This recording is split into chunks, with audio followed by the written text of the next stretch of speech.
Hello friends, welcome to ब्रा classes. आज हम एक ऐसा टॉपिक डिस्कस करने वाले हैं जो कि बहुत से सब्जेक्ट से रिलेटेड है। ठीक है। और टॉपिक है अबॉर्शन लॉ। इस वीक तो नहीं, पर लास्ट वीक में, पूरे वीक ही न्यूज़ में था, क्योंकि यूएस के सुप्रीम कोर्ट ने एक जजमेंट दी थी। ठीक है। तो आज हम उस अबॉर्शन लॉ को डिस्कस करने वाले हैं।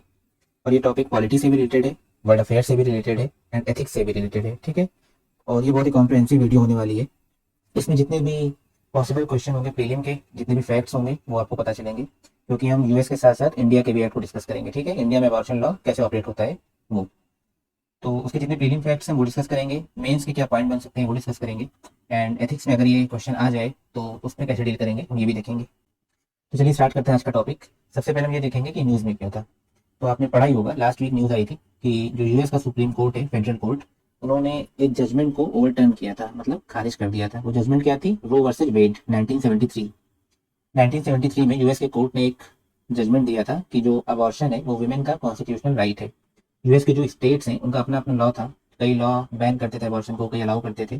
तो यूएस में ये याचिका गई थी, तो यूएस ने एक ब्लैंकेट ऑर्डर दिया कि जो अबॉर्शन है वो वुमेन का कॉन्स्टिट्यूशनल राइट है। ठीक है। इसका ये मतलब हुआ कि जो यूएस की वुमेन है वो उनको मना नहीं कर सकता अबॉर्शन के लिए। ठीक है। वो कोर्ट जा सकती है अगर उसने मना किया तो। इसका ये मतलब था। रिसेंटली क्या हुआ, अभी जो जजमेंट आई है करंट पिछले वीक, उन्होंने इस जजमेंट को 1973 वाले को ओवरटर्न कर दिया। उन्होंने कहा कि जो अबॉर्शन है वो कॉन्स्टिट्यूशनल राइट नहीं है। ठीक है। इसका ये मतलब हुआ कि अब वीमेन के पास, यूएस की वीमेन के पास अबॉर्शन करने के लिए कॉन्स्टिट्यूशनल राइट नहीं है। अब वो स्टेट पे डिपेंड करता है कि वो किस स्टेट में रहती है, वहाँ का लॉ क्या कहता है। ठीक है। इस वजह से ये न्यूज़ में था।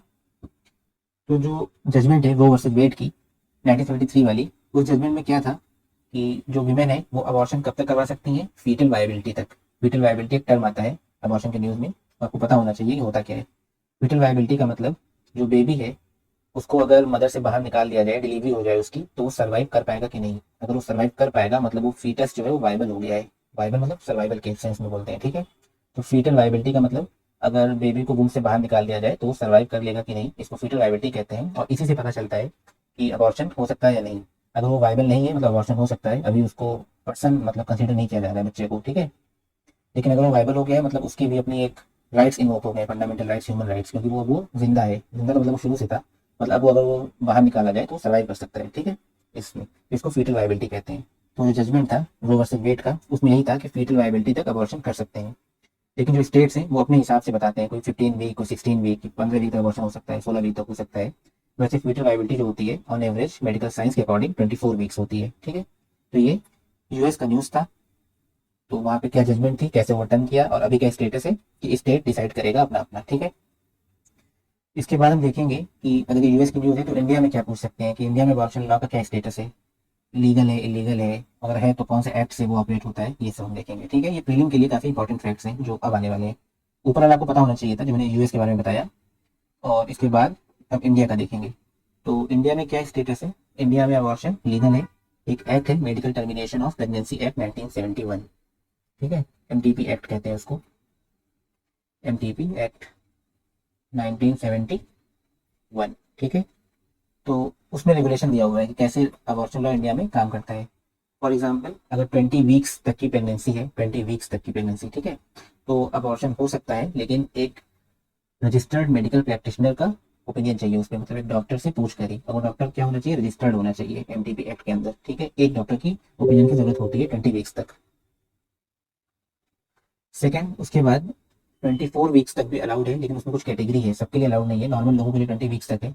लेकिन अगर कोई रेप केस है, कोई इंसेस्ट का केस है, सेक्सुअल असॉल्ट का केस है, तो उसमें 24 वीक्स तक भी अबॉर्शन हो सकता है वहाँ पे। लेकिन ये जो डॉक्टर का ओपिनियन है, वहाँ पे दो डॉक्टर्स का ओपिनियन की जरूरत होती है। ठीक है। पहली कंडीशन क्या है? 20 वीक्स तक। ठीक है। और इसमें एक डॉक्टर का ओपिनियन चाहिए, वन डॉक। सेकंड कंडीशन क्या है? ये सबके लिए नहीं, ये सेकंड कंडीशन में 24 वीक तक हो सकता है, बट स्पेशल कैटेगरी वेमेन के लिए, that is sexual assault, rape, incest, यहाँ पे दो रजिस्टर्ड डॉक्टर्स का ओपिनियन चाहिए होता है। इसके बाद तीसरी कंडीशन आती है, यहाँ पर मतलब 20 weeks, 24 weeks, on average 40 weeks की प्रेगनेंसी होती है, यहाँ पर फीटल वायबिलिटी इन्वोक हो जाती है 20 वीक से, इसलिए इस तरह कैटेगरी दी हुई है। तीसरा कंडीशन आता है फीटल डिजेबिलिटी का। अगर अल्ट्रासाउंड से पता चलता है या किसी और मेडिकल प्रोसीजर से पता चलता है कि जो फीटस है अंदर वो बैडली डिजेबल है, मतलब डिलीवरी हुई तो बच्चा या तो जिंदा नहीं बचेगा, या माँ को भी खतरा हो सकता है, या मतलब इतना डिजेबल होगा कि उसकी जिंदगी अच्छी नहीं होगी, लाइफ। ठीक है। तो उस कंडीशन में किसी भी वीक में टर्मिनेट कर सकते हैं प्रेगनेंसी को, अबॉर्शन कर सकते हैं। वहाँ पे वीक मैटर नहीं करता, वहाँ पे क्या मैटर करता है कि जो ये कंडीशन है फीटल डिसेबिलिटी का, फीटल डिसेबिलिटी में वीक्स मैटर नहीं करता। अगर आपको पता चले कि बेबी जो है वो सर्वाइव नहीं कर पाएगा या बहुत ज़्यादा डिसेबल है, तो उसमें वीक मैटर नहीं करता। लेकिन वहाँ पे परमिशन किसे लेनी होती है? एक मेडिकल बोर्ड इसी एक्ट के अंदर बनाया गया है। हर स्टेट हर यूटी का अपना मेडिकल बोर्ड है, एमटीपी एक्ट के अंदर बनाया हुआ। इसमें 4 मेंबर होते हैं, इनकी परमिशन चाहिए होती है। अगर ये मेडिकल बोर्ड परमिट करता है तो ही आप अबॉर्शन करवा सकते हैं किसी भी वीक में। ये सब तो हो गया रूल क्या कहता है एमटीपी एक्ट का, इंडिया के अंदर जो लगता है, ठीक है। इसके अलावा अगर किसी भी पूरे प्रेगनेंसी के दौरान किसी भी वक्त अगर इमीडिएट ऐसा खतरा आ जाता है कि फौरन कुछ करना होगा, अबॉर्शन करना होगा, या मतलब अगर नहीं करेंगे तो जो मदर है उसकी लाइफ को खतरा हो सकता है, तो किसी भी वक्त अबॉर्शन हो सकता है। ये मतलब क्लॉज दिया गया है इमरजेंसी सिचुएशंस के लिए। वहाँ पर बस एक ही डॉक्टर अगर जो रजिस्टर्ड है वो ओपिनियन दे देगा अपना कि हाँ ज़रूरी था अबॉर्शन करना, तो माना जाएगा, ठीक है। वहाँ पे वीक मैटर नहीं करता। तो आपने देखा एफडीपी एक्ट 1971 से अबॉर्शन इंडिया में रेगुलेट होता है। इसमें कैटेगरी दी हुई है नॉर्मल लोगों के लिए 20 वीक से 20 वीक का अबॉर्शन हो सकता है। क्या चाहिए? एक रजिस्टर्ड डॉक्टर का परमिशन चाहिए। सेकंड कंडीशन में 24 वीक से वो हो सकता है अबॉर्शन। लेकिन यहाँ पर विमेन के जो कैटेगरी है विमेन की वो थोड़ी डिफरेंट है। सेक्सुअल असॉल्ट कोई केस हो या कोई रेप का केस हो, इंसेस्ट का केस हो, ऐसे कंडीशन में 24 वीक तक अबॉर्शन हो सकता है। यहाँ पर 2 डॉक्टर रजिस्टर्ड डॉक्टर्स का ओपिनियन चाहिए होता है। तीसरे कंडीशन में अगर कभी भी पता चले पूरे 40 वीक्स के दौरान कि फीटल डिसेबिलिटी है, तो एक मेडिकल बोर्ड होता है हर स्टेट हर यूटी में, जिसके अंदर 4 मेंबर होते हैं, ठीक है। ये हर स्टेट का अपना होता है, हर यूटी का अपना होता है। इसी एक्ट के द्वारा बनाया गया है, एनटीपी एक्ट का। ये लोग परमिशन देते हैं तो कभी भी आप अबॉर्शन करवा सकते हैं, ठीक है। और इन सब के अलावा एक जो मैंने बताया एक इमरजेंसी क्लॉज भी है कि पूरी प्रेगनेंसी के दौरान किसी भी वक्त अगर ये पता चलता है कि अगर डिलीवरी अबॉर्शन नहीं किया राइट अवे तो मदर की लाइफ को खतरा हो सकता है, तो आप अबॉर्शन हो सकता है करवा सकते हैं। वहाँ पर बस एक ही डॉक्टर अगर रजिस्टर्ड है वो कह देगा कि इमीडिएट इंटरवेंशन जरूरी था, अबॉर्ट करना माना जाएगा, राइट। तो ये है एमटीपी एक्ट। तो ये सारा जो फैक्ट है ये प्रीलिम के पॉइंट ऑफ व्यू से काफी इंपॉर्टेंट है। 20 वीक्स में एक डॉक्टर को चाहिए होता है, 24 वीक में भी हो सकता है, पर वहाँ पे कैटेगरी जो विमेन की है वो डिफरेंट है। वहाँ पे 2 डॉक्टर चाहिए होते हैं। फीटल डिसेबिलिटी में मेडिकल बोर्ड चाहिए होता है, 4 मेंबर होते हैं, है ना। ये इंपॉर्टेंट है प्रीलिम पॉइंट ऑफ व्यू से। इसके साथ साथ 1-2 फैक्ट्स और आप याद रख सकते हैं इसी से रिलेटेड, जैसे अनमैरिड वीमेन भी अबॉर्शन के लिए जा सकती हैं, अनमैरिड वीमेन, क्योंकि किसी भी इस पूरे एक्ट में कहीं भी स्पाउसल कंसेंट के बारे में बात नहीं की गई है कि हस्बैंड की जरूरत है, मतलब हस्बैंड का कंसेंट होना चाहिए, ऐसा नहीं है। इससे ये पता चलता है कि अनमैरिड वीमेन भी अगर प्रेग्नेंट है तो इस एक्ट के अंदर अबॉर्शन के लिए जा सकती हैं, ठीक है। ये है अनमैरिड वीमेन का। और इसी के साथ एक कमेटी है, आप याद रख सकते हैं, शांतिलाल शाह कमेटी। 1960 से पहले हमारे यहाँ कोई भी एक्ट नहीं था जो अबॉर्शन को रेगुलेट करता। शांतिलाल शाह कमेटी ये पहली कमेटी है जो अबॉर्शन रिलेटेड कमेटी इंडिया में बनाई गई थी, ठीक है। 1960s में, एग्जैक्ट डेट पता नहीं, 1960s में किसी में बनाई गई थी। इनका जो रिकमेंडेशन था इसी के बेसिस पे ये एनटीपी एक्ट पास हुआ था 1971 का, ठीक है, medical termination of pregnancy act 1971। तो ये शांतिलाल शाह कमेटी आप याद रख सकते हैं। जब न्यूज में अबॉर्शन है तो इससे रिलेटेड कमेटी भी आ सकती है कि ये कमेटी किससे रिलेटेड है, तो अबॉर्शन लॉज इन इंडिया उससे रिलेटेड है, फाइन। इन सब के बाद एक और आप देख सकते हैं कि अगर एथिक्स में ये क्वेश्चन आ जाए कि अबॉर्शन करना सही है गलत है, और कुछ लोग हैं जो प्रो लाइफ को सपोर्ट करते हैं कि मतलब जो बेबी है उसके भी अपनी लाइफ है इसलिए अबॉर्शन करना गलत है। जैसे भी जो यूएस का जजमेंट आया वहाँ पे कोर्ट में कंजर्वेटिव मेजोरिटी थी, वो लोग प्रो लाइफ थे, राइट। वो कहते थे मतलब बेबी का इट अमाउंट्स टू मर्डर, ठीक है, अबॉर्शन करना इज लाइक मर्डर, इसलिए उन्होंने ये ओवरटर्न कर दिया। तो कुछ लोग होते हैं उनको प्रो लाइफ कहते हैं जो अबॉर्शन के अगेंस्ट हैं। कुछ लोग होते हैं जो विमेन के राइट्स के सपोर्ट में होते हैं कि उसकी बॉडी है वो अबॉर्ट करे या रखे, उसको प्रो चॉइस कहते हैं, ये विमेन की चॉइस, ठीक है। तो अगर आपको एथिक्स में आंसर लिखना हो अबॉर्शन के ऊपर तो वहाँ पे हमेशा आर्ग्यूमेंट 2 लोगों के बीच में होता है, दैट इज प्रो लाइफ जो सपोर्ट करते हैं मतलब जो अबॉर्शन खत्म कर दिया जाए इस बात को सपोर्ट करते हैं, प्रो लाइफ, यहाँ पे बच्चे की लाइफ की बात हो रही है, प्रो लाइफ के अबॉर्शन नहीं होना चाहिए, ठीक है, फर्स्ट। सेकंड, जो विमेन राइट्स को सपोर्ट करते हैं उनको प्रो चॉइस कहते हैं। मतलब विमेन की बॉडी है उसकी चॉइस है, वो मतलब अगर चाहे तो बेबी को कंसीव करे या अबॉर्ट कर दे, उसके ऊपर है, ठीक है। तो आप अगर एथिक्स में ये लिखना चाहते हैं तो आपको हमेशा इन दोनों आर्गूमेंट्स को आगे रखना होगा, क्योंकि हम अपना तो पॉइंट रख नहीं सकते। हमें क्या लगता है हमेशा आर्गूमेंट लेके चलते हैं कि एक सेक्शन क्या कह रहा है दूसरा सेक्शन क्या कह रहा है, उसके बाद में बैलेंस कंक्लूजन देने की कोशिश करते हैं, fine, this is the way we answer. Ethics में भी यही करेंगे। तो जैसे अगर आपने ये लिखा कि प्रो लाइफ वाले क्या कहते हैं तो आपके पास कुछ पॉइंट्स होने चाहिए कि जो लोग अबॉर्शन को अबॉर्शन का बैन हो जाना सपोर्ट करते हैं कि अबॉर्शन नहीं होना चाहिए, उनके पॉइंट्स क्या है, मतलब उनका आर्ग्यूमेंट क्या है। तो उनका मतलब जनरल आर्ग्यूमेंट यही होता है कि मतलब 3 प्रिंसिपल पर बेस्ड होता है उनका आर्गुमेंट। अगर एथिक्स के पॉइंट ऑफ व्यू से बात करें तो 3 प्रिंसिपल एथिक्स में, पहला तो वही ह्यूमन राइट प्रिंसिपल कि उसका ह्यूमन राइट वायलेट हो रहा है बच्चे का। दूसरा है mens rea principle, mens rea principle मैं बताता हूँ क्या होता है। तीसरा प्रिंसिपल है हार्न प्रिंसिपल। लिख के बताता हूँ मैं आपको, एक सेकंड। पहला तो ह्यूमन राइट प्रिंसिपल ये है, ह्यूमन राइट ये सब जानते हैं। दूसरा है मेंस लिया, एंड थर्ड है हार्म प्रिंसिपल। हार्म प्रिंसिपल आपने पढ़ा होगा, ये बड़ा कॉमन टॉपिक है एथिक्स का, है ना। हार्म प्रिंसिपल, तो ह्यूमन राइट्स तो सेल्फ एक्सप्लेनेटरी है कि बच्चे का अपना ह्यूमन राइट है, अगर आप बिना उससे पूछे उसको अवॉइड कर रहे हैं तो आप उसका ह्यूमन राइट वायलेट कर रहे हैं। सेकंड है मेंस लिया। मेंस लिया का ये मतलब होता है कोई भी जो एक्शन इंसान करता है, कोई भी एक्टिविटी, तो उसमें उसका इंटेंशन देखना चाहिए कि उसका इंटेंशन क्या था, गलत था सही था। एक्शन गलत सही कई बार ना चाहते हुए हो जाता है, इसलिए ये प्रिंसिपल बनाया गया है मेंस लिया। इससे हम इंटेंशन चेक करते हैं, फाइन। तो यहाँ पे जो इंटेंशन है मदर का या डॉक्टर का, जो लोग अवॉइड कर रहे हैं, उनका इंटेंशन क्लियर है, वो बच्चे को मारना ही चाहते हैं, राइट। तो इसलिए मेंसरिया प्रिंसिपल के अगर सामने रखें मेंसरिया प्रिंसिपल को, तो ये गलत है, क्योंकि इंटेंशन ही उनका किलिंग है कि बेबी को मार दिया जाए, राइट। तो मेंसरिया प्रिंसिपल यहाँ पे इन्वोक होता है। थर्ड है हार्म प्रिंसिपल। हार्म प्रिंसिपल का मतलब सिंपल सा कहना है कि इंसान को कोई भी काम ऐसा नहीं करना चाहिए जिससे किसी दूसरे को हार्म हो। तो उस कंडीशन में भी आप देखें तो मदर का जो एक्शन है वो उस बेबी के लिए हार्मफुल है, इसलिए हार्म प्रिंसिपल के अंदर भी ये गलत है। तो आप ये तीन आर्ग्यूमेंट दे सकते हैं प्रो लाइफ के इसमें, कि अगर आपको प्रो लाइफ वाला आर्ग्यूमेंट को सपोर्ट करना है तो आप उसको ये तीन दे सकते हैं आर्ग्यूमेंट्स, ठीक है। इसके बाद आप प्रो चॉइस की बात करेंगे कि जो लोग विमेन राइट्स की बात कर रहे हैं वो प्रो चॉइस है, उनका क्या कहना है।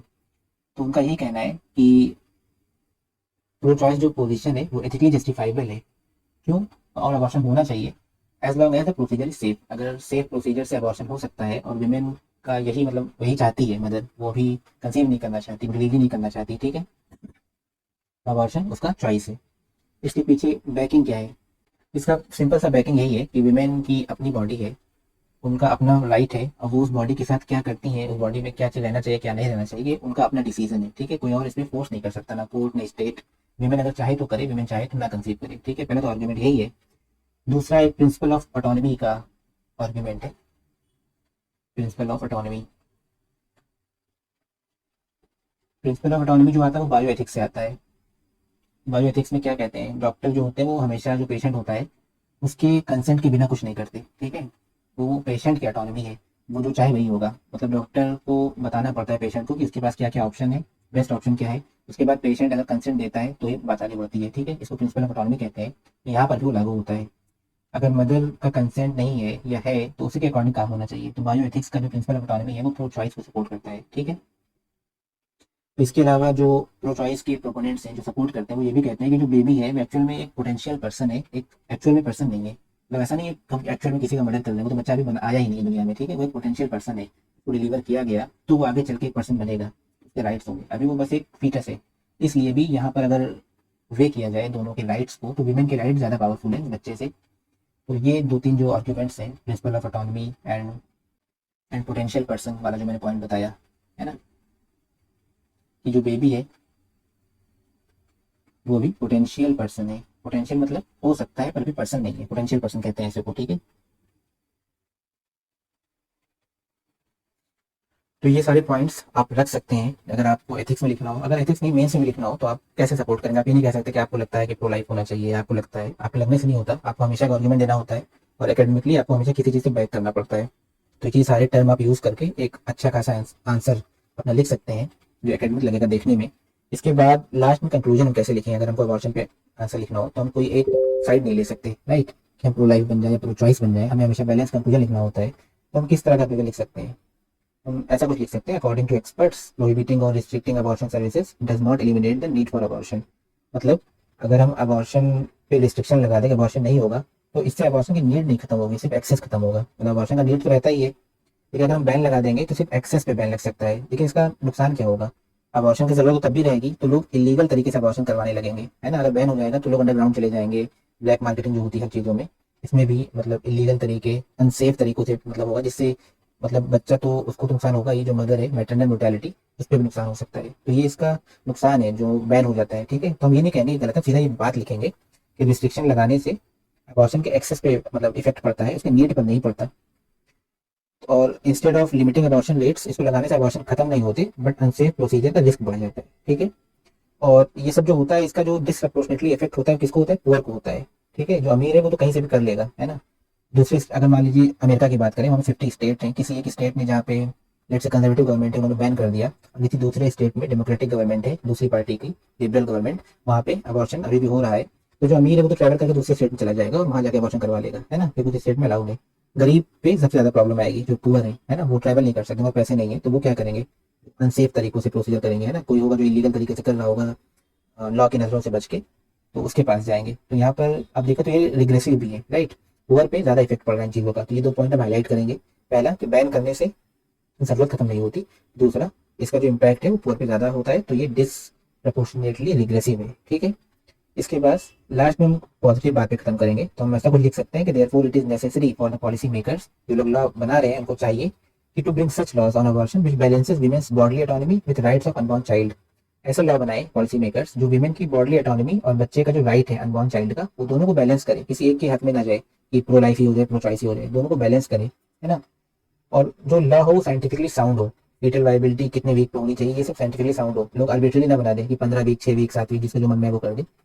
साइंटिफिकली बैक्ड होना चाहिए किस वीक में फीटल वाइबिलिटी एक्चुअली होती है, वहाँ उतनी ही वीक रखनी चाहिए, and factoring in extraordinary situation such as rape incest sexual assault. तो अगर आप देखें तो जो इंडिया में एमटीपी लॉ बन रहा है, ये सब कुछ आपको जो कंक्लूजन हमने लिखा वो सारे एमटीपी एक्ट के अंदर है ना। तो ऐसा ही एक्ट होना चाहिए जो सब कुछ कवर करे, लेकिन फिर भी हर चीज परफेक्ट नहीं होती। जैसे अगर आपको एमटीपी एक्ट को ही क्रिटिसाइज करना हो लास्ट में, मतलब इस अलग बता रहा हूँ मैं, ये तो मैंने बता दिया कि कंक्लूजन किस तरह का होना चाहिए, कि मतलब जो लॉ में पॉलिसी मेकर्स है वो ऐसे लॉ लेकर आए जो बैलेंस करे, वो किसी एक हक में ना हो, प्रो चॉइस है प्रो लाइफ, वो वुमेन की body autonomy and unborn child का राइट दोनों को बैलेंस करे, साइंटिफिकली साउंड हो, और एक्स्ट्रा ऑर्डिनरी सिचुएशंस को भी फैक्टर इन करे। ऐसा नहीं कि हमेशा सब नॉर्मल सिचुएशन में होगा, कई बार सिचुएशन आउट ऑफ हैंड हो जाती है, राइट। वैसे केसेस में कुछ क्लॉज हो जो उसको भी कवर करें, राइट। तो इस तरह का हम लिख के ये आंसर को हम खत्म कर सकते हैं। मैं ये कह रहा था इसके साथ ही कि जो एमटीपी एक्ट है, अगर आपको उसका भी क्रिटिसिज्म कभी लिखना हो कि उस एक्ट में ये सब है जो मैंने बताया कंक्लूजन में, वो सब उस एमटीपी एक्ट में मिल जाएगा। लेकिन फिर भी अगर आप नोटिस करें तो at the end of the day women को फ्री विल नहीं है कि वो जब चाहे अबॉर्शन करवा ले, है ना। इतने रेगुलेशन लगे हुए हैं कि 20 वीक पे यही लोग जा सकते हैं, 24 वीक पे ये लोग जा सकते हैं, राइट। तो फ्री विल ना होना भी एक क्रिटिसिज्म है, वहां पर भी मतलब विमेन की ऑटोनॉमी तो है, but that comes with a price, बहुत से कंडीशन लगे हुए हैं, राइट। तो फ्री विल नहीं है इस एक्ट में, ये भी एक क्रिटिसिज्म हो सकता है इसका। तो इसके साथ ही हमने ये अबॉर्शन वाली न्यूज़ कवर की। मैंने बताया यूएस में क्या हुआ, कैसे लॉ आया, फीटल वाइबिलिटी क्या होती है, जो भी साइंटिफिक टर्म थी वो मैंने एक्सप्लेन की।